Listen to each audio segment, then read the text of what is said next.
ಎಲ್ಲ SJP ಪಾಲಿಟೆಕ್ನಿಕ್ನ ಹಳೆಯ ವಿದ್ಯಾರ್ಥಿಗಳಿಗೆ ಸ್ವಾಗತ. ಸ್ನೇಹಿತರೆ, 1991 ಔಟ್ಪುಟ್ ನಮ್ಮದು. ಸೋಮಶೇಖರ್ ಹೇಳೋರ ಹಾಗೆ ನಾವು ಹಾನಗಲ್ದಿಂದ ನಮ್ಮ ಹಾನಗಲ್ಲಲ್ಲಿರುವಂಥ ಒಂದು ಪಾಲಿಟೆಕ್ನಿಕ್ ಕ್ಲೋಸ್ ಆದಮೇಲೆ ನಾವು ಶಿರಾಳಕೊಪ್ಪಕ್ಕೆ ಬಂದ್ವಿ.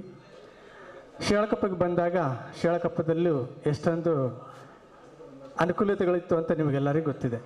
ಅದರಲ್ಲೇ ನಮಗೆಲ್ಲರಿಗೂ ತಿಳಿಸಿ ಕಲಿಸಿ ನಮ್ಮನ್ನು ಜೀವನದಲ್ಲಿ ಏನಾದರೂ ಸಾಧನೆ ಮಾಡೋದಕ್ಕೆ ಕಲಿಸ್ಕೊಟ್ಟಂಥ ಶ್ರೀಯುತ ಜಗದೀಶ್ವರಪ್ಪ ಹಾಗೂ ರುದ್ರವರಿಗೆ ನಾವು ಮನದಾಳದ ಒಂದು ಧನ್ಯವಾದಗಳನ್ನು ಹೇಳೋಣ. ಸ್ನೇಹಿತರೆ, 91 ನಮ್ಮದು ಎಲೆಕ್ಟ್ರಿಕಲ್ ಆದಮೇಲೆ ನಾವೆಲ್ಲ ಭಾಳ ಈಸಿ ಅಂದ್ಕೊಂಡಿದ್ವಿ. ದಯವಿಟ್ಟು ಸ್ನೇಹಿತರು ಮಾತಾಡಬಾರ್ದು, ಯಾಕೆಂದರೆ ಎಲ್ಲ ನೀವು ಮಾತಾಡಬೇಕಂದಾಗ ಸ್ಟೇಜಿಗೆ ಬಂದಾಗ ಮಾತಾಡ್ಬೋದು, ಏನು ತೊಂದರೆ ಇಲ್ಲ.